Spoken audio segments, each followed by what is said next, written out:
ഫിറോസ് ചെയ്ത ഒരു ഇന്റർവ്യൂവിനെ ഒന്ന് റിയാക്ട് ചെയ്യുമ്പോൾ ഒരു റിക്വസ്റ്റ് വന്നിട്ടുണ്ടായിരുന്നു കമന്റ് ബോക്സിൽ. ഞാൻ ആ ഒരു വിഷയം എടുത്ത് ചെയ്യണമെന്ന് കരുതിയിട്ട് ആ ഇന്റർവ്യൂ പോയി കണ്ടിരുന്നു. വാസ്തവത്തിൽ ഇതിനകത്ത് റിയാക്ട് ചെയ്യേണ്ടത് ഷെഫീനെയോ അല്ലെങ്കിൽ നിങ്ങളോ വേറെ ആരുമല്ല. സത്യത്തിൽ അത് ബിഗ് ബോസ് ടീം അംഗങ്ങൾ തന്നെയാണ്. കാരണം ബിഗ് ബോസിൽ പാർട്ടിസിപ്പേറ്റ് ചെയ്ത ഒരു കണ്ടസ്റ്റന്റ് പുറത്തിറങ്ങി ബിഗ് ബോസിനെ അധിക്ഷേപിക്കുന്ന രീതിയിൽ, അതിന്റെ ക്രെഡിബിലിറ്റിയെ ചോദ്യം ചെയ്യുന്ന രീതിയിൽ അധിക്ഷേപമായി കാര്യങ്ങൾ അവതരിപ്പിച്ചിട്ടുണ്ടെങ്കിൽ അത് ചോദ്യം ചെയ്യേണ്ട ഉത്തരവാദിത്തം ആ ഒരു ഷോ കണ്ടക്ട് ചെയ്യുന്ന ആൾക്കാരുടെ ഇതാണ്, നമ്മളുടേതല്ല. എന്നിരുന്നാലും കുറച്ച് കാര്യങ്ങൾ നമുക്കൊന്ന് കേൾക്കാം. ഇയാളുടെ വായ്ത്താളം കേൾക്കുക എന്നുള്ളത് തന്നെ ഒരു തലവേദനയാണ്. ഞാൻ പെനഡോൾ 5-6 തിന്നിട്ടാണ് ഇരിക്കുന്നത്, അല്ലെങ്കിൽ ഇരുന്ന് കേൾക്കാൻ പറ്റുന്ന ഒരു സാധനമല്ല. സ്വയം പൊക്കിയായ ഒരുത്തൻ എല്ലാ കണ്ടസ്റ്റന്റും കുഴപ്പമാണെന്നാണ് പറയുന്നത്. പക്ഷേ അഖിൽ മാരാരിനോട് ഒരു പ്രത്യേകതര സ്നേഹം, അത് മറ്റൊന്നും കൊണ്ടല്ല. ഒരു സംവിധായകനായ പുള്ളിയെ ഒന്ന് ചാമ്പി നിന്നാലേ, ചാമ്പി മീൻസ് ഒന്ന് ചേർന്ന് നിന്നാലേ അടുത്ത സിനിമയിലൊക്കെ ചാൻസ് കിട്ടുകയുള്ളൂ. മൊത്തം പൊട്ടത്തരവും വിട്ടിത്തവും മാത്രം പറയുന്ന ഒരു വിട്ടി കുഷ്മാണ്ഡത്തിനെ നമ്മൾ എങ്ങനെയാണ് റിയാക്ട് ചെയ്യുക എന്നുള്ളത് എൻ്റെ ഒരു വലിയ ചോദ്യമാണ്. എനിവേ, എന്തായാലും പറഞ്ഞ സ്ഥിതിക്ക് നമ്മളത് എടുക്കുന്നു. ഓക്കെ, കേൾക്കാം. അനീഷ് എന്ന് പറഞ്ഞ വ്യക്തിയായിരുന്നു എന്തുകൊണ്ടും കപ്പിന് അർഹൻ. പുള്ളി ഡിസർവിങ് ആയിട്ടുള്ള ഒരു പക്കാ കണ്ടസ്റ്റന്റ് ആയിരുന്നു ഈ 7th. പക്ഷെ അദ്ദേഹത്തിന് കിട്ടേണ്ട കപ്പാണ് അനുമോൾക്ക് കൊടുത്തത്. അപ്പൊ ഞാനത് പറഞ്ഞു, ഡിസർവ് ആയിട്ടുള്ള ആൾ അനീഷാണ്, പക്ഷെ കപ്പ് കൊടുക്കാൻ പോകുന്നത് അനുവിനായിരിക്കും. തോന്നുന്നത് അങ്ങനെയാണ്. നിങ്ങൾ ഈ 7 സീസൺ എടുത്ത് നോക്ക്. അപ്പൊ അതിൽ 1-2 സീസൺ മാറ്റി വെച്ച് ബാക്കി സീസൺ അവർക്ക് എപ്പോഴും ഇതൊരു ചർച്ചാ വിഷയമായി ഇങ്ങനെ നിൽക്കും. ഇപ്പൊ പോലും ഈ ഇന്റർവ്യൂ നമ്മൾ സംഘടിപ്പിക്കാനുള്ള കാര്യം, അല്ലെങ്കിൽ നിങ്ങൾ എന്നെ വിളിക്കാനുള്ള കാര്യം ഇങ്ങനെ ഒരു അഴിമതി നടന്നുകൊണ്ടാണ്. ഒരു നോർമലി പോകുകയാണെങ്കിൽ ഇതൊന്നും വലിയൊരു പ്രസക്തിയില്ല. ഇവർക്ക് എപ്പോഴും ഇതിങ്ങനെ ലൈം ലൈറ്റ് നിൽക്കണമെങ്കിൽ ഇങ്ങനെയുള്ള പോക്കത്തരങ്ങൾ കാണിക്കണം. മനസ്സിലായി? ഇപ്പോൾ നിങ്ങൾ 3rd സീസൺ, എന്റെ സീസൺ എടുത്തു, മണിക്കുട്ടൻ ഒരിക്കലും ഡിസർവ് അല്ലാത്ത ഒരാളാണ്. കാരണം ഞാൻ ഇറങ്ങുന്നവരെ ഐസ് ബാഗ്സും കാലിത്തറയത്തോടെ ഇരുന്ന ആളാണ്. ഞാൻ ഇറങ്ങുന്ന 2 മാസത്തോളം ഞാൻ ഉണ്ടായിരുന്നു. അത് കഴിഞ്ഞിട്ടും ഞാൻ വിചാരിച്ചത് ഡിംപിൾ ബാലിന് കിട്ടുമെന്നാണ്. ഒരിക്കലും ഡിംപിൾ ബാലിന് ആയിരുന്നില്ല കിട്ടിയത്. 4th സീസണിൽ ഡോക്ടർ റോബിന് കിട്ടുമെന്നാണ് എല്ലാ ജനങ്ങളും വിചാരിച്ചത്. പക്ഷെ ആർക്കാണ് കിട്ടിയത്? അതിനകത്ത് ഒട്ടും അർഹത അല്ലാത്തൊരു കുട്ടിക്കാണ് കിട്ടിയത്. അതുപോലെ തന്നെ തൊട്ടടുത്ത സീസൺ ഏതാണ്, ഞാൻ എല്ലാവരും വിചാരിച്ചിരുന്നത് ആ ഗെയിം കൊണ്ടുപോയത് തന്നെ അഖിൽമാരാർ ഓക്കെ ആയിരുന്നു. അതിനടുത്ത സീസൺ ജിൻഡോ നമ്മുടെ പേഴ്സണൽ ബന്ധങ്ങളൊക്കെ ഉള്ള നല്ല സുഹൃത്തും ഒക്കെ തന്നെയാണ് കിട്ടിയത്. സന്തോഷമുണ്ട്. പക്ഷെ നമ്മൾ ആലോചിക്കേണ്ട ഒരു കാര്യമുണ്ട്, അതിൽ ജാസ്മിനാണ് കിട്ടാനായിരുന്നത്. ഈ പറയുന്ന കുറച്ച് കാര്യങ്ങൾ, അതായത് അഖിൽ മാരാർ ഓക്കെ ഡിസേർവിംഗ് ആണെന്ന് പറയുന്നു. എന്തടിസ്ഥാനത്തിലാണെന്ന് മനസ്സിലായില്ല. സ്ത്രീ വിരുദ്ധന്മാരുടെ ഒരു കൂട്ടായ്മ തന്നെയുണ്ട്. ഇനി ഇതിനകത്ത് ഈ സീസൺ 7 ആപ്റ്റായ കണ്ടസ്റ്റൻസ് ആരൊക്കെയാണെന്നൊരു വിശകലനം എനിക്ക് മനസ്സിലായ ഒരു കാര്യം പറയാം. അതിൽ അനീഷ് ഫേക്കാണ്. ഒരുപാട് കാര്യങ്ങൾ, അയാളുടെ ഫേക്ക് കാര്യങ്ങൾ പുറത്തേക്ക് വന്നതാണ്. ആരോടും സഹകരിക്കാനും സംസാരിക്കാനും പോകാത്തത് കൊണ്ട് തന്നെ അയാളുടെ ഉള്ളിലുള്ള ആ കുടിലത പുറത്തേക്ക് വന്നിട്ടില്ല എന്നുള്ളത് വാസ്തവം. സ്ത്രീ വിരുദ്ധനായ ഒരു വ്യക്തി തന്നെയാണ്. അത് പറഞ്ഞുകൊണ്ട് തന്നെയാണ് അതിനകത്ത് അയാൾ കയറി പറ്റിയതും. പിന്നീട് അയാൾ അതിനെപ്പറ്റി വായി തുറന്ന് കണ്ടിട്ടുമില്ല. പെണ്ണുങ്ങളെ തല്ലുന്നതൊക്കെ ഓക്കെ ആണെന്ന് പറയുന്ന ഒരു പ്രത്യേക തരം ആളാണ്, ഒന്നും പറയാനില്ല. ഓക്കെ, അതവിടെ നിൽക്കട്ടെ. ഇനി അനീഷാണോ യോഗ്യൻ അല്ലേന്ന് ചോദിച്ചു കഴിഞ്ഞാൽ ആളുകൾക്ക് ഏത് ലെവലിലാണ് ഇഷ്ടപ്പെടുക എന്നറിയത്തില്ലല്ലോ. അനുമോളുടെ വിഷയത്തിലേക്ക് വരാം. അനുമോൾ നുണ പറഞ്ഞില്ലേ? 100% പുള്ളിക്കാരത്തി ഒരുപാട് നുണ പറഞ്ഞിട്ടുണ്ട്. അതില്ലാന്ന് തർക്കമൊന്നുമില്ല. PR കൊടുത്തിട്ടുണ്ടെന്ന് പറഞ്ഞു. PR കൊടുത്ത എമൗണ്ടിനെ പറ്റി നുണകളാണ് പറഞ്ഞിട്ടുള്ളത്. പലപ്പോഴും 1,50,000 ഇങ്ങനെ പല തവണ മാറ്റി പറയുന്നതുണ്ടായിരുന്നു. അതൊരു നുണ തന്നെയാണ്. അത് പുറത്തെ കാര്യമാണ്, അതിനകത്തെ കാര്യമല്ല. ഇനി രണ്ടാമത്തെ ഒരു കാര്യം പറഞ്ഞിട്ടുള്ളത് എന്തായിരുന്നു? ഫുഡിന്റെ കാര്യം. ഉണ്ടാക്കാൻ അറിയില്ല എന്നാൽ അറിയാമെന്നും. അത് പുള്ളിക്കാരത്തി തന്നെ പറഞ്ഞു, പലയിടങ്ങളിൽ ഞാൻ തള്ളി മറിക്കലാണ് പരിപാടി എന്ന്. അപ്പൊ അത്തരത്തിൽ നുണ പറഞ്ഞ് നടക്കുന്ന ഒരു വ്യക്തിയെ എങ്ങനെയാണ് ജയിപ്പിച്ചത് എന്നുള്ളതാണ്. സത്യത്തിൽ ഈ അനുമോളെ ജയിപ്പിച്ചത് നമ്മളാരുമല്ല. നമ്മളാർക്കും അതിനകത്ത് ഒരു പങ്കും ഇല്ല എന്ന് വേണമെങ്കിൽ പറയാം. അതിനകത്തുള്ള കണ്ടസ്റ്റൻസ് തന്നെയാണ് അവളെ ജയിപ്പിച്ചത്. കാരണം അവരുടെ അക്രമം, അതിഭീകരമായ ആക്രമണം ഒരു പെൺകുട്ടിക്കെതിരെ അഴിച്ചു വിടുമ്പോൾ തനിച്ച് നിർത്തപ്പെട്ട പെൺകുട്ടിയെ ബാക്കി കണ്ടസ്റ്റന്റ്, പ്രത്യേകിച്ച് ഷാനവാസ് വന്ന് കംഫർട്ട് ചെയ്യണു, ലക്ഷ്മി വന്ന് കംഫർട്ട് ചെയ്യണു, മസ്താനി വന്ന് കംഫർട്ട് ചെയ്യുന്നു. എല്ലാവർക്കും മനസ്സിലായി പൂർണ്ണമായി ആക്രമിക്കപ്പെടുന്ന ഒരു വ്യക്തി അനുമോളാണെന്ന്. അവരുടെ ആ സഹതാപം, അല്ലെങ്കിൽ ആ അനുമോളെ വന്ന് മസ്താനി സമാധാനിപ്പിക്കുന്നത്, ലക്ഷ്മി വന്ന് സമാധാനിപ്പിക്കുന്നത്, ഷാനവാസ് വന്ന് സമാധാനിപ്പിക്കുന്നത്, ഇതെല്ലാം കൂടെ മിക്സായി നമ്മളിലേക്ക് ഇട്ട് തരികയാണ് ചെയ്തത്. ആ ഇമ്പാക്റ്റിൻ്റെ ബേസ് ചെയ്തിട്ടാണ് നമ്മൾ ഹൈ സ്പീഡിൽ അങ്ങോട്ട് വോട്ടിട്ട് കൊടുത്തതും അനുമോള് ജയിച്ചതും. ആപ്റ്റായി ജയിക്കേണ്ട ആൾ അവിടെ ആരായിരുന്നു എന്നറിയാം? ഷാനവാസാണ്. ഷാനവാസിന് നല്ല കാലിബർ ഉണ്ടായിരുന്നു. നല്ല രീതിയിൽ അയാൾ ഗെയിം കളിച്ചു. ഒറ്റ പ്രശ്നമേ അയാൾക്കുണ്ടായിരുന്നില്ല. ഈ പെമ്പുള്ളരുടെ ഇടയിലേക്ക് അയാൾ പോയി പെട്ടുകൊടുത്തു. പെങ്ങളൂട്ടി കാടും കൊണ്ട് ഇറങ്ങി നിന്നതാണ് അയാൾക്ക് പറ്റിയ ഒരു അബദ്ധം. പ്രത്യേകിച്ച് ആദിലയും നൂറയുമാണ് ഷാനവാസിന്റെ പരാജയത്തിന് കാരണം. അനുമോളോട് പോലും അയാൾ കാണിച്ചിരുന്നതിന് അതിൽ ഇൻ റിട്ടേൺ പ്രതീക്ഷിക്കുന്നുണ്ടായിരുന്നു. ആ പ്രതീക്ഷയില്ലാതെ ജെന്യുവിനായി ഇൻഡിവിഡ്വലായി അയാൾ അവിടെ നിന്നിട്ടുണ്ടായിരുന്നെങ്കിൽ അയാൾ തന്നെയായിരുന്നു തന്നെ വിന്നറായിട്ട് വരിക. അത്രത്തോളം ഫാൻ ഫെയിമും ഉണ്ടായിരുന്നു. പുള്ളി വളരെ സ്ട്രെയിറ്റ് ഫോർവേഡും ആയിരുന്നു.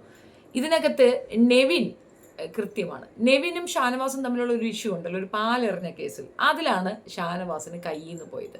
ആ ഒരൊറ്റ ഇൻസിഡൻറ്റോടുകൂടി ഷാനവാസ് വിട്ടു. അതുവരെ ഷാനവാസ് എവിടെയോ നിൽക്കുകയായിരുന്നു. അറ്റ്ലീസ്റ്റ് അയാൾ നിന്ന് ആ പൊസിഷനിൽ സെക്കൻഡെങ്കിലും വരുമായിരുന്നു. ആദ്യം ജയിക്കുന്ന ആരായിരുന്നാലും രണ്ടാമതായിട്ട് ഷാനവാസ് അവിടെ വരുമായിരുന്നു, അനീഷ് ആയിരുന്നില്ല. പക്ഷേ ഷാനവാസ് അവിടെ ഒരു നുണയാണ് പറഞ്ഞത്. അയാൾക്ക് ഹാർട്ട് അറ്റാക്ക് പോലത്തെ ഒരു ഫീലിംഗ് ഉണ്ട്, അല്ലെങ്കിൽ അയാൾക്ക് ഒരു പെട്ടെന്നൊരു പ്രോബ്ലം ഉണ്ടായത്. ആ ഒരു നുണ അക്സെപ്റ്റ് ചെയ്യാൻ പൊതുസമൂഹം കുറച്ച് വൈക്ലഭ്യം കാണിച്ചു. മാത്രമല്ല അതിന് ശേഷം വന്നിട്ട് അനുമോളെ ടാർഗറ്റ് ചെയ്ത രീതി ഒട്ടും ശരിയല്ല. അതിൽ കൂടെ ബിഗ് ബോസിന്റെ ജെന്യൂനിറ്റിയാണ് അവിടെ വെളിയിലായത്. കാരണം ബിഗ് ബോസ് അയാൾക്ക് അതിനകത്ത് കിടന്ന ഒരു കാര്യവും പറഞ്ഞു കൊടുത്തിട്ടില്ല. അനുമോൾക്ക് പുറത്ത് സപ്പോർട്ട് ഉണ്ടെന്നുള്ള കാര്യവും പറഞ്ഞു കൊടുത്തിട്ടില്ല. ഉണ്ടായിരുന്നെങ്കിൽ പുള്ളി വന്നിട്ട് അനുമോളുടെ കൂടെ നിൽക്കുള്ളായിരുന്നു. പുള്ളി ജെന്യൂനായിട്ട് തന്നെയാണ് നിന്നിട്ടുണ്ടായിരുന്നത്. A to Z അനാവശ്യമായിട്ടുള്ള ഒരു കാര്യങ്ങളിലും പുള്ളി പോയി ചാടിയിട്ടും ഉണ്ടായിരുന്നില്ല. അനീഷ് എന്ന വ്യക്തി ഷാനവാസിനെ ബാക്ക് സ്റ്റാബ് ചെയ്തത് നമ്മൾ കണ്ടതാണ്. അനീഷ് ബാക്ക് സ്റ്റാബ് ചെയ്തിട്ടുണ്ടോ ഇല്ലയോ എന്ന ചോദ്യത്തിനുള്ള ഉത്തരവും കൂടിയാണ് അതെ.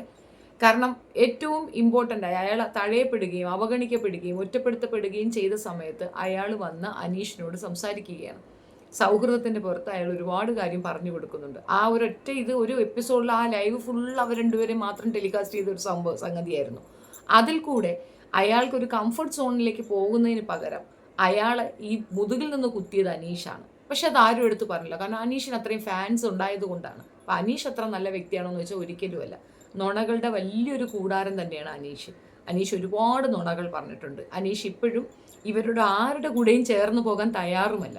അങ്ങനെ ഒരു വ്യക്തിയെ ജയിപ്പിച്ചിട്ട് നിങ്ങൾക്ക് എന്ത് വാഴയ്ക്കാണ്? എല്ലാവരുമായി മിക്സായി നിൽക്കുന്ന ഒരു മനുഷ്യനെയല്ലേ നമ്മൾ അതിനകത്ത് ജയിപ്പിക്കേണ്ടത്. സർവൈവൽ ടാസ്ക് ആണ്. അയാൾ മുഴുക്ക കളവാണ് പറഞ്ഞിട്ടുണ്ടായിരുന്നത്.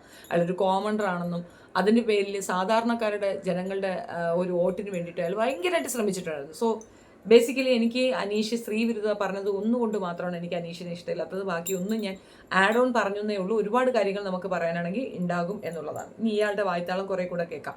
അഖിൽ മാരാർ സ്ത്രീ വിരുദ്ധനാണ്. മാത്രമല്ല തുണിപൊക്കി മാരാരാണ്. അയാളുടെ സീസണിൽ തന്നെ തുണിപൊക്കി കാണിച്ചതാണ് പെൺകുട്ടികളെ. അയാൾ അവിടെ നിൽക്കാൻ ഡിസേർവിങ് അല്ലായിരുന്നു. അയാളെ പുറത്ത് വിടാനുള്ള എല്ലാ കപ്പാസിറ്റിയും ഉണ്ടായിരുന്നു പിന്നെ ശോഭയ്ക്ക്, സുനൈദിനും. അവർ രണ്ടുപേരും അത് ചെയ്യാത്തത് കൊണ്ടാണ് അയാൾ കപ്പെടുത്തത്. അന്നത്തെ ഇതിനകത്ത് സുനൈദായിരുന്നു ശരിക്കും പറഞ്ഞാൽ കപ്പെടുക്കാൻ യോഗ്യനായിട്ടുണ്ടായിരുന്നു, അല്ലെങ്കിൽ നാദിറ മെഹറിനായിരുന്നു. അവർ രണ്ടുപേരും നന്നായി പ്ലേ ചെയ്ത നല്ല കുട്ടികളായിരുന്നു. അവർ രണ്ടുപേർക്കും കിട്ടാൻ യോഗ്യതയുണ്ടായിരുന്നു. ആ ഒരു സീസണിൻ്റെ കാര്യമാണെങ്കിൽ ഈ സീസണിൽ ഏറ്റവും ആപ്റ്റായിട്ടുണ്ടായിരുന്നത് ഷാനവാസും നവീനുമായിരുന്നു. നവീനും ഷാനവാസും നന്നായി കളിച്ചു. A to Z അവർ ആർക്കും വേണ്ടിയിട്ടും ഒരു രീതിയിലുള്ള ഇതിന് നിന്നിട്ടില്ല. PR കൊടുത്തിട്ടുണ്ടോ ഇല്ലയോ എന്ന് എനിക്കറിയത്തില്ല. പക്ഷെ PR-നേക്കാൾ ഉപരി അവിടെ കണ്ടന്റ് കൊടുത്തത് നവീൻ തന്നെയായിരുന്നു. സർവൈവ് ചെയ്തോന്ന് ചോദിച്ചാൽ ഇല്ല. എല്ലാവരെയും പറ്റിച്ചുകൊണ്ട് കളിപ്പിച്ചുകൊണ്ട് കള്ളത്തരം കാണിച്ചുകൊണ്ട് നടന്നു എന്നുള്ളതാണ് നവീൻ നെഗറ്റീവ് അടിച്ചതും നവീൻ ജയിക്കാൻ കഴിയാതെ പോയതും. പക്ഷെ ആരുടെയും കൂട്ടുകൂടാനും ഒന്നിനും പോവാതെ മാറി നിന്നൊരു വ്യക്തി നവീൻ തന്നെയായിരുന്നു. അക്സെപ്റ്റൻസ് കൂടുതലുള്ളത് പുള്ളി തന്നെയാണ്. കുട്ടികളെ കയ്യിലെടുക്കാൻ അയാൾക്ക് സാധിച്ചിട്ടുണ്ട് എന്നുള്ളതാണ്. ആക്ച്വലി പേഴ്സണലി പറയാൻ എനിക്ക് ജിൻഡോട്ടാണ് സൗഹൃദമുള്ളത്. ജാസ്മിനോട്ട് ഒരു സൗഹൃദമില്ല. പക്ഷേ നമ്മൾ സൗഹൃദം വെച്ചല്ല അത് കാണേണ്ടത്. ആ ഗെയിമർ എന്ന രീതിയിൽ ജാസ്മിന് കിട്ടേണ്ട കപ്പായിരുന്നു അത്. ഇനി എന്തെന്ന് പറഞ്ഞാൽ ഏതൊക്കെ രീതിയിൽ നമ്മൾ പുറത്ത് മോശം പറഞ്ഞാൽ ബിഗ് ബോസ് കൊണ്ടുപോയത് ആ കുട്ടിയായിരുന്നു. ഈ സീസണിലും നമ്മൾ ശ്രദ്ധിച്ചാൽ മതി. ഞാൻ അങ്ങനെ പൂർണ്ണമായിട്ട് ഇരുന്ന് മറ്റേ 24 ലൈവ് ഒന്നും കാണുന്നില്ലെങ്കിലും നമുക്ക് അറിയാൻ പറ്റുമല്ലോ. അപ്പോൾ കണ്ടതിൽ നിന്ന് നമുക്ക് മനസ്സിലാക്കാൻ കഴിഞ്ഞത്, പരിപൂർണമായി എനിക്ക് മനസ്സിലാക്കാൻ കഴിഞ്ഞു, ഒന്നാന്തരം ഫേക്ക് പേഴ്സൺ ആണ് അനുമോൾ എന്നുള്ളതാണ്. കരഞ്ഞ് മെഴുകി ഇതൊന്നും ജനങ്ങൾക്ക് മനസ്സിലാവുന്നില്ല എന്നുള്ളതിലാണ് കാര്യം. എനിക്ക് അപ്പോൾ ഈ കള്ളം പറയുന്നത് ഞാൻ എപ്പോഴും പറയുന്നത്, കള്ളം പറഞ്ഞ ഒരു കാര്യമുണ്ട്. നമ്മളൊരു കള്ളം പറഞ്ഞു കഴിഞ്ഞാൽ കുറച്ച് കഴിയുമ്പോൾ അത് മറന്നു പോകും. കാരണം അതേ കള്ളം പിന്നെ ആവർത്തിക്കാൻ പറ്റില്ല. പക്ഷേ സത്യം പറയുന്നത് നമുക്ക് എപ്പോഴും അത് ബ്രെയിനകത്തുള്ള കാര്യമാണ്. ആ സത്യം എപ്പോഴായാലും നമ്മൾ പറയുമ്പോൾ അത് തന്നെ വരും ആ പറയുന്ന കാര്യങ്ങൾ. അപ്പോൾ ഈ കള്ളത്തരമാണ് ഈ കുട്ടി കാണിക്കുന്നത്. ഇപ്പോൾ മറ്റേ കാര്യം പറഞ്ഞാൽ പറഞ്ഞു, ഇപ്പോൾ ഗെയിമിന് വേണ്ടി ജനങ്ങളെ കൈയെടുക്കാൻ വേണ്ടി ചെയ്ത നാടകമാണ്. ശരിക്കും നല്ലൊരു അഭിനേത്രിയാണ് ജീവിതത്തിൽ. കള്ളത്തരം എന്ന് പറഞ്ഞാൽ അപ്പോൾ ഇതൊക്കെ വെച്ചിട്ട് അപ്പോൾ ഇങ്ങനെ ഒരു കപ്പ് കിട്ടിയിട്ട് എന്താണ്? ജനുവിനായിട്ട് അവിടെ നിന്ന് ഗെയിം കളിച്ച് നല്ല ശക്തമായി ഗെയിം കളിച്ച് ഒരു കപ്പ് മേടിക്കുന്നതും ഈ ഇങ്ങനെ വളഞ്ഞ വഴി കപ്പ് മേടിക്കുന്നതും തമ്മിൽ എന്ത് ഭയങ്കര ഒരു മോശമല്ലേ അത്? അങ്ങനെ ആ കപ്പ് അവിടെ ഇരിക്കുമ്പോൾ അത് ഒരു ജൂനിയർ മാനേജർക്ക് ഇരിക്കുന്നതാണ് കാണുന്നത്. ആ വ്യക്തിയുടെ കണ്ണുനീരാണ് ഇരിക്കുന്നത്. കിട്ടാൻ അർഹനായിട്ടുള്ള അനീഷിന്റെ കണ്ണുനീരിൽ ചാലിച്ച കപ്പാണ് അവിടെ ഇരിക്കുന്നത്. അവളെ നോക്കി കൊഞ്ഞനം കുത്തുമായിരിക്കും ഒരു വീട്ടിലിരുന്ന കപ്പ്. മനസ്സിലായി? ഈ കപ്പ് ഒരു വലിയ സംഭവമായിട്ടല്ല, പക്ഷേ നമ്മളെപ്പോഴും ഒരു മിഠായി ആണെങ്കിൽ പോലും അർഹിക്കുന്ന ഒരാൾക്ക് കിട്ടണമെന്ന് ആഗ്രഹിക്കുന്ന ഒരാളാണ്. അപ്പോൾ അത് 100% അത് ഇപ്പോഴും ഈ വോട്ട് ചെയ്തവരെല്ലാം വീണ്ടും മണ്ടരായില്ലേ? വോട്ട് ചെയ്ത ഇത്രയും പേര് ഭയങ്കര രീതിയിൽ വോട്ട് ചെയ്തു, ഇവള് നല്ല കുട്ടിയാണെന്ന് പറഞ്ഞു. പുറത്ത് വന്നപ്പോൾ അവള് തന്നെ തെളിയിച്ചില്ലേ? ആ PR വന്ന് പറഞ്ഞില്ലേ, ഞാൻ ഉണ്ടായത് കൊണ്ടാണ് ആ കുട്ടി അവിടെ നാണം കെടാതെ 50 ദിവസം പോലും നിൽക്കില്ലായിരുന്നു. അതെ, 50 ദിവസം പോലും നിൽക്കില്ല, ഞാൻ ഉണ്ടായത് കൊണ്ട് മാത്രമാണ് ആ കുട്ടി അവിടെ. തീർച്ചയായിട്ടും വിനു പറഞ്ഞ ആ പോയിന്റ് കറക്റ്റ് ആണ്. കാരണം PR തന്നെയാണ് അനുമോളെ അവിടെ നിലനിർത്തിയത്. അതായത് ഈ നമ്മുടെ നാട്ടിലെ, പ്രത്യേകിച്ച് കേരളത്തിലെ ഒരു കാര്യം എന്ന് പറഞ്ഞാൽ സാംസ്കാരികത കൊണ്ട് സമ്പന്നരാണ്. എത്ര എഡ്യൂക്കേറ്റഡ് ആണെന്ന് പറഞ്ഞാലും അവരവരുടെ സംസ്കാരം വിട്ട് കളിക്കുന്ന ആൾക്കാരല്ല. അതിൽ മെജോറിറ്റി ഇപ്പം നമ്മൾ വിദേശത്ത് പോയാലും ഒരു പരിധി വരെ അവരൊരു മിഡിൽ ക്ലാസ് ലെവലിൽ ചിന്തിക്കുന്നവരാണ്. മിഡിൽ ക്ലാസ് ലെവൽ എന്ന് പറയുമ്പോൾ മീൻസ് ഈ വൈഫ് സാപ്പിംഗ്, അമിതമായിട്ടുള്ള ഈ സ്വവർഗ പ്രണയം, അമിതമായിട്ടുള്ള സെക്സ്വാലിറ്റി, പിന്നെ ഫ്രീ സെക്സ്, ഇതിനെയൊന്നും പ്രൊമോട്ട് ചെയ്യുന്നവരല്ല കേരളത്തിലുള്ളവർ. അതിനൊക്കെ സ്ട്രിക്റ്റായിട്ട് അവരൊരു തടയിടുന്നതാണ്. ഒരു പരിധി കഴിഞ്ഞാൽ അനാവശ്യമായിട്ടുള്ള ഇൻട്രാക്ഷൻ സഹോദരങ്ങൾക്കിടയിൽ പോലും അവർ ബ്ലോക്ക് ചെയ്യുന്നവരാണ്. അതാണ് ഞാൻ പറഞ്ഞത്, സാംസ്കാരികപരമായി കുറച്ച് ഉന്നമനത്തിലുള്ള ആൾക്കാരാണ് ഇവിടെ മെജോറിറ്റി ആൾക്കാർ. അത് ഇവരെ പോലെയുള്ള, അതായത് ഇപ്പോൾ ഇവരുടെ ഒരു സർക്കിൾ ഉണ്ടല്ലോ, ഡാൻസ്, ബാറ്, ഇങ്ങനെയൊക്കെ നടക്കുന്ന കുറേ ആൾക്കാരുണ്ടല്ലോ, അവർക്കിടയിൽ ഇതൊരു പ്രശ്നമാണ്. പക്ഷേ ഇവിടെ ഒരുപാട് ഇത്രയും 3.5 കോടി ജനങ്ങൾക്കിടയിൽ ഈ വരുന്ന ഒരു 1/2 കോടിയോ അതിന് താഴെയോ ആൾക്കാരായിരിക്കും ഇവർക്കൊപ്പം നിൽക്കുക. മെജോറിറ്റി ആൾക്കാരും സാധാരണക്കാരാണ്. അവരുടെയൊന്നും വീടുകളിൽ രാത്രിക്ക് വെളിയിൽ പോയി കള്ളും കുടിച്ച് പേത്ത് കയറി വരുന്ന ഭാര്യമാരുണ്ടെങ്കിൽ അക്സെപ്റ്റ് ചെയ്യാൻ ബുദ്ധിമുട്ടുള്ളവർ തന്നെയാണ്. അവർക്ക് അച്ഛൻ അമ്മ എന്നൊക്കെ പറയുന്ന ഡിവൈൻ റിലേഷൻഷിപ്പ് തന്നെയാണ്. അത്തരക്കാർക്ക് എന്ത് തന്നെ ആയിരുന്നാലും ഇതൊന്നും അക്സെപ്റ്റ് ചെയ്യാൻ പറ്റത്തില്ല എന്നുള്ളതാണ്. അത്തരക്കാർക്ക് ഇഷ്ടപ്പെടുന്ന കണ്ടസ്റ്റൻസ് തന്നെയാണ് ഇയാൾ പറഞ്ഞത്. ഇയാൾ ഇത് പോകെ പറയുന്നുണ്ട്. ജിഷേൽ, ആര്യൻ, ഇവരൊക്കെ ഭയങ്കര യോഗ്യതയുള്ളവരാണെന്നാണ് പറയുന്നത്. ജിഷേൽ, ആര്യൻ, പിന്നെ നമ്മുടെ ജാസ്മിൻ എല്ലാം കൊണ്ടും യോഗ്യതയുള്ളൊരു കുട്ടി തന്നെയാണ്, ഒരു തർക്കവും ഇല്ല. നല്ല രീതിയിൽ നല്ലപോലെ ഗെയിം കളിക്കുന്ന, നല്ല ആറ്റിറ്റ്യൂഡൊക്കെ ഉള്ള പെൺകുട്ടി തന്നെയാണ്. ഒരു പ്രാവശ്യമുള്ളൂ, ഇത്തിരി കാമം കൂടുമല്ല. ഈ 6-7 മാസത്തിൽ കൂടുതൽ ഒരാളെ വെച്ചേക്കത്തില്ല. പുള്ളിക്കാരത്തേക്ക് ആ ഒരു കുഴപ്പമുണ്ട്. അത് ആണ് അവിടെ ഹൈലൈറ്റ് ആയത്. അതിനകത്ത് കയറിയപ്പോൾ പുറത്തുള്ള കാമുകന്മാർ തമ്മിലടിയായി. അതിനകത്ത് കയറിയപ്പോൾ എൻഗേജ് ചെയ്ത് വെച്ചിട്ട് പോയ പയ്യനെ ചതിച്ചു. പിന്നെ അതിനകത്ത് പോയിട്ട് ഗബ്രിയുമായിട്ടുള്ള ലവ് സീക്വൻസ്, ഇതെല്ലാം കൂടെ അതൊരു ഫസ്റ്റ് പ്രണയം പോലെ ഒരു അഭിനയം കാണിച്ചു. അത് അങ്ങനെയല്ല എന്ന് പുറത്തുള്ള കാമുകന്മാർ തെളിയിച്ചപ്പോൾ ആ കുട്ടിയുടെ ക്യാരക്ടർ കംപ്ലീറ്റ്ലി നശകൊശയായി. അങ്ങനെ ഒരു വ്യക്തി ജയിക്കും എന്ന് പ്രതീക്ഷിക്കുന്നത് പോലും തെറ്റാണ്. ഒരിക്കലും ജയിക്കത്തില്ല. അതുകൊണ്ടാണ് പട്ടിക്കൂട്ടിലിരുത്തി അതിനെ പുറത്തു കൊണ്ടുപോയത്. അത്ര യോഗ്യതയെ അതിനുള്ളൂ. കാണാൻ ചന്തമുണ്ട്, അത്യാവശ്യം കണ്ടന്റ് കൊടുത്തു എന്നതുകൊണ്ട് മാത്രം ബിഗ് ബോസ് ജയിക്കാൻ പറ്റുമെന്നില്ല. അവിടെ ഒരു സർവൈവൽ ഗെയിമും ആ കുട്ടി കളിച്ചിട്ടില്ല. ആകെ കളിച്ചത് അവൻ്റെ കൂടെ കിടന്ന് കുറച്ച് പേക്കൂത്തുകളാണ്. അതിന് കപ്പെടുത്ത് കൊടുക്കാൻ ഒക്കത്തില്ല. ഇനി ജിസേൽ, ആര്യൻ്റെ കാര്യം പറയാം. അവർ PR ഒന്നും വെച്ചിട്ടില്ല, പക്ഷെ അതിനകത്ത് നല്ല PR പണിയായിരുന്നു. PR ഒന്നടങ്കം ക്യാമറ അതിനകത്തേക്ക് വെച്ചുകൊണ്ട് 50 ദിവസം ഉറക്കൊഴിഞ്ഞിരുന്ന് കാത്തിരുന്ന ഒരു കാര്യമാണ് ജിസേൽ, ആര്യൻ കാണിച്ചത്. അത് നമ്മളല്ല പറഞ്ഞത്. അവിടെ നിന്ന് ഇറങ്ങിയ ശേഷം ആര്യൻ തന്നെ പറഞ്ഞു, ഞാനൊരു ഹണിമൂൺ മൂഡിലായിരുന്നു. സാബു വന്നപ്പോൾ അയാളോട് പറയുന്നുണ്ടായിരുന്നു. അപ്പോൾ ഇതൊക്കെ ഇങ്ങനെയുള്ളവരെ പ്രൊമോട്ട് ചെയ്യുന്ന ഇവൻ്റെ ഒരു മൈൻഡ് സെറ്റ് എന്താണെന്ന് കോമൺ സെൻസ് ഉള്ളവർക്ക് ചിന്തിച്ചാൽ മനസ്സിലാകും. ഞാൻ പറയേണ്ട കാര്യമില്ല, കോമൺ സെൻസ് ഇൻഡീഡ് നിന്നുള്ളത്. അപ്പോൾ മനസ്സിലാക്കേണ്ടത് ഗെയിം കളിച്ചിട്ടല്ല കുട്ടി നിന്നത്. കാശ് കൊടുത്ത് എത്ര ലക്ഷം കൊടുത്ത് ആ ഫേക്ക് ആയിട്ട് PR വർക്ക് എന്ന് പറഞ്ഞൊരു ഫേക്ക് ആണല്ലോ, മനസ്സിലായി. PR വർക്ക്സ് എന്ന് പറയുന്നത് ആടിനെ പട്ടിയായി കാണിക്കുകയാണ് പറയുന്നത്. പിന്നെ എനിക്ക് തോന്നുന്നു ഇത്രയും നാൾ ഡയറക്റ്റ് ചെയ്ത ഒരാളല്ല ഇപ്പോൾ അതിന്റെ പിന്നാമ്പുറത്ത് ഡയറക്റ്റ് ഏതൊരു പൊട്ടനാണെന്ന് തോന്നുന്നു ഡയറക്റ്റ് ചെയ്യുന്നത്. ഫിക്ഷനൊക്കെ ചെയ്യേണ്ട ആളിനെ പിടിച്ച് നോൺ ഫിക്ഷൻ ചെയ്യിപ്പിച്ചിട്ട് വല്ല കാര്യമുണ്ടോ? അപ്പോൾ അതിന് ഒരുപാട് ക്രമക്കേടുകളുണ്ട്. ഉദാഹരണത്തിന് നമ്മുടെ ആര്യൻ എന്ന് പറഞ്ഞൊരു പയ്യൻ വളരെ മനോഹരമായി ഗെയിം ചെയ്തുകൊണ്ടിരുന്നത്. ജിസേൽ മനോഹരമായി ഗെയിം ചെയ്തതാണ്. ഇവരൊക്കെ ശരിക്കും ഈ 5th ടോപ്പ് 5 വരേണ്ട ആൾക്കാരാണ്. പക്ഷെ അങ്ങനെയാണോ സംഭവിച്ചത്? അതിനൊക്കെ വേറൊരു എന്താണ് ഒരു ചിരിച്ചുകൊണ്ട് നിൽക്കുന്ന ഒരു പയ്യനില്ലേ, സാബുമാൻ. ഈ സാബുമാൻ ഒക്കെ ഈ അവസാനം വരെ എന്തിനാ കൊണ്ടുപോയി മനസ്സിലായിട്ടില്ല. അതുപോലെ തന്നെ നമ്മളുടെ അഖിൽമാരാറ് ബിഗ് ബോസിന് കണ്ടസ്റ്റന്റ് ആയിട്ട് ഇറങ്ങിയതിന് ശേഷം പല കുറ്റങ്ങളും ബിഗ് ബോസിനെ കുറിച്ച് പല രഹസ്യങ്ങളും കുറ്റങ്ങളും ഒക്കെ പറഞ്ഞിട്ടുണ്ടായിരുന്നു. അതിനുശേഷം വീണ്ടും സീസൺ 7-ലും സീസൺ 6-ലൊക്കെ ഗസ്റ്റ് ആയിട്ട് വിളിച്ചപ്പോൾ പോയിട്ടുണ്ടായിരുന്നു. അപ്പൊ ശരിക്കും 2 ഡബിൾ സ്റ്റാൻഡ് ആയിട്ട് തോന്നിയിട്ടുണ്ടോ? ഇത്രയും കുറ്റങ്ങൾ അദ്ദേഹം പറഞ്ഞിട്ട് അദ്ദേഹത്തിനെ വിളിച്ച് അവിടെ വീട് വരുത്തുന്ന അദ്ദേഹത്തിന്റെ വിജയമല്ലേ? അത് അഖിൽമാരാരുടെ വിജയമല്ലേ? ഇല്ലേ?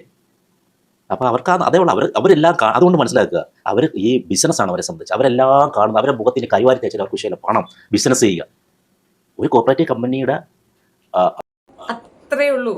പുള്ളിക്കും അത് തന്നെയാണ് ഉദ്ദേശം. ഇതുപോലെ അവരെ കരിവാരി തേച്ചാൽ അക്സെപ്റ്റൻസ് കിട്ടും, ആളുകൾ നോട്ടിഫൈ ചെയ്യും. ഇപ്പം നമ്മൾ വരെ പുള്ളി എടുത്ത് വെച്ച് വീഡിയോ ചെയ്യുന്നില്ലേ, ആ ഒരു ലെവലിലേക്ക് പുള്ളി ഒന്ന് ഉയരും. ഗ്രാഫ് ഉയരാൻ വേണ്ടിയിട്ട് ഏതോ ഒരു സിനിമയുടെ പ്രൊമോഷന് വേണ്ടിയിട്ട് വന്നതാണ്. അത് കാണാൻ വേണ്ടിയിട്ട് ബിഗ് ബോസിന് അതിനകത്ത് വലിച്ചിട്ടു എന്നതിനപ്പുറം ഇവനൊക്കെ അതിനകത്ത് പോയത് ആ കപ്പിന് വേണ്ടിയിട്ടല്ലേ. ഇപ്പോൾ പറയണ ആ കപ്പ് വലിയൊരു കാര്യമല്ല എന്ന്. ജിസേൽ, ആര്യനൊക്കെയാണ് പുള്ളിക്കാരന് ഇഷ്ടപ്പെട്ട കണ്ടസ്റ്റന്റ്. അതൊരു ഓയോ റൂമായിട്ടാണ് ഇവറ്റകൾ കണ്ടിട്ടുള്ളത്.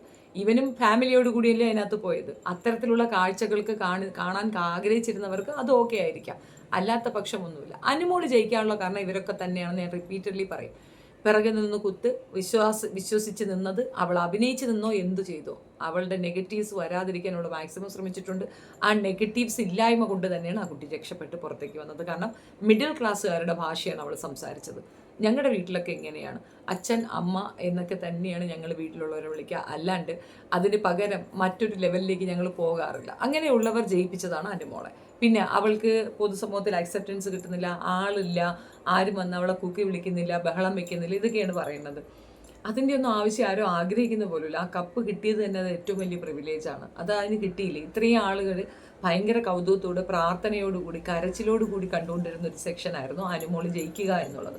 അവൾ ജയിച്ചു. ഇനി കുടിലതന്ത്രവും ഇതും ഒക്കെ കൊണ്ടുപോയിരുന്ന ആ ഒരു അനീഷ് തോറ്റപ്പോൾ തന്നെ നമ്മൾ ജയിച്ചു എന്നല്ല, അതൊരു നല്ല സംഗതിയായിരുന്നു. ഞാൻ എൻ്റെ ജീവിതത്തിൽ ഇതുവരെയും ഈ ബിഗ് ബോസിനെ പറ്റി നല്ലത് പറഞ്ഞിട്ടില്ല, പക്ഷെ സീസൺ 7 ആപ്റ്റായിരുന്നു. ഒരു മിനിറ്റ് പോലും കളയാനില്ലാതെ നമുക്ക് മെനക്കെട്ടിരുന്ന് കാണാൻ പറ്റിയ ഈച്ച് ആൻഡ് എവരി പോർഷൻ കൃത്യമായി ആളുകളിലേക്ക് എത്തിയ മറ്റൊരു സീസൺ ഉണ്ടെന്ന് എനിക്ക് തോന്നുന്നില്ല. ബാക്കി എല്ലാത്തിലും ഭയങ്കര വേസ്റ്റ്, ബോറിങ്, ആർട്ടിക്കുലേറ്റ് ചെയ്ത ആർട്ടിഫിഷ്യാലിറ്റി ഒക്കെ ഒരുപാടുണ്ടായിരുന്നു. ഇതങ്ങനെയല്ല, വളരെ ജെന്യൂനായിട്ട് റിയലായി നിന്നതാണ്. 7ൻ്റെ പണി എന്ന് പറഞ്ഞാൽ എല്ലാ എണ്ണവും 60-70 കിലോ ആയിട്ട് പോയി 50 കിലോയിലേക്ക് തിരിച്ചു വന്ന് അനുഭവിച്ച് ചീട്ടഞ്ച് വാങ്ങിച്ച് പുറത്തു വന്നൊരു ഷോയാണ്. ഒരു രീതിയിലുള്ള നെഗറ്റിവിറ്റി അതിനകത്ത് ഉണ്ടായിട്ട് എനിക്ക് ഫീൽ ചെയ്തില്ല. കഴിഞ്ഞതിൽ ജാസ്മിൻ ജാഫറിനെ ഒതുക്കാൻ വേണ്ടിയിട്ടാണ് സായി അതിനകത്ത് പോയത്, സിബിൻ പോയത്. ഇവർക്കൊക്കെ സംഭവിച്ച മാറ്റങ്ങൾ നമ്മളെ ഏറ്റവും കൂടുതൽ നിരാശപ്പെടുത്തിയതുമാണ്. പ്രത്യേകിച്ച് സിബിൻ്റെ പുറത്താക്കൽ ഒരിക്കലും അംഗീകരിക്കാൻ പറ്റാത്തൊരു കാര്യമായിരുന്നു. അപ്പോൾ അത്രത്തോളം മോശപ്പെട്ട രീതിയിലൊക്കെ നമുക്ക് നെഗറ്റിവിറ്റി ഒരുപാട് തന്ന ഒരു സീസണായിരുന്നു അത്. ഇനി അവരാണോ ജയിക്കേണ്ടത് ഇവരാണോ ജയിക്കേണ്ടത് അനലൈസ് ചെയ്താൽ കൃത്യമായി മനസ്സിലാക്കും ആരായിരുന്നു കപ്പ് വിന്നർ എന്നുള്ളത്. അഖിൽ മാരാർ ഇടയിൽ കൂടെ കേടി അത് അടിച്ചുകൊണ്ട് വന്നതാണ്. അതിൻ്റെ ഇടയ്ക്ക് സൂക്ഷ്മമായി പരിശോധിച്ചാൽ മോഹൻലാൽ പർപ്പസിലി അഖിൽ മാരാർക്ക് ആ കപ്പ് കൊടുക്കാൻ വളരെ താല്പര്യം പ്രകടിപ്പിക്കുന്നത് കണ്ടിട്ടുണ്ടായിരുന്നു. ഈ ഒരു സെക്ഷനിൽ ഈ ഒരു സീസൺ 7 മോഹൻലാലിന് ഏറ്റവും ദേഷ്യമുള്ള ഒരാൾ അനുമോളായിട്ട് എനിക്ക് തോന്നിയിട്ടുണ്ട്. ഞാനൊക്കെ എത്രയോ പറഞ്ഞു മോഹൻലാലിനെ ഇമാതിരി അവളായിട്ട് ഉപദ്രവിക്കരുതെന്ന്. ഓരോ വീക്കിലും അനുമോളെ 2 പറഞ്ഞില്ലെങ്കിൽ അങ്ങേർക്ക് ഒരു സുഖം ഉണ്ടാവില്ലായിരുന്നു. അമ്മാതിരി അനുമോളെ വെറുപ്പിച്ച് അത്രയും കഷ്ടപ്പെടുത്തിയിട്ടാണ് അനുമോൾക്ക് ആ കപ്പ് കിട്ടിയത്. അനുമോളാണ് ശരിക്കും പറഞ്ഞാൽ അതിൻ്റെ ഹോൾഡർ. പിന്നെ പി ആർ ഇല്ലാത്ത ആരാളുള്ളത്? എല്ലാവർക്കും ഉണ്ട് PR. പക്ഷേ അനുമോളുടെ PR കുറച്ചുകൂടെ ഏബിളായിരുന്നു. അതുകൊണ്ട് പുള്ളി കൃത്യമായിട്ട് കാര്യങ്ങളെത്തി. നെഗറ്റീവ് ആകേണ്ട ഒരുപാട് സാധനങ്ങൾ പോസിറ്റീവാക്കി കൊടുത്തു. നെഗറ്റിവിറ്റി വരും, കാരണം ഞാൻ പറഞ്ഞല്ലോ മിഡിൽ ക്ലാസ്സിൻ്റെ വോയിസ് ആയിരുന്നു അവളുടെ ഇത്.